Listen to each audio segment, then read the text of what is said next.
భారీ వర్షాలు వరదలు ఉత్తర భారతదేశాన్ని కుదిపేస్తున్నాయి. కుండపోత వానలు జనజీవనాన్ని అస్తవ్యస్తం చేస్తున్నాయి. హిమాచల్ ప్రదేశ్, యూపీ, బీహార్, అస్సాం, మహారాష్ట్ర, జమ్మూ కాశ్మీర్, ఉత్తరాఖండ్ ప్రజలు తాగునీరు వంటి అత్యవసరాల కోసం ఇబ్బందులు పడుతున్నారు. వైమానిక, రైల్వే, రోడ్డు రవాణాకు తీవ్ర ఆటంకాలు ఏర్పడుతున్నాయి.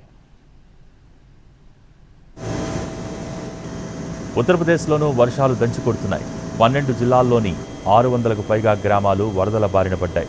వర్షాలకు సంబంధించిన ఘటనల్లో ఇప్పటివరకు 19 మంది చనిపోయారని యూపీ సహాయక విభాగం అధికారులు తెలిపారు. రాష్ట్రంలో సగటున 30 మిల్లీమీటర్ల వర్షపాతం నమోదైందని చెప్పారు.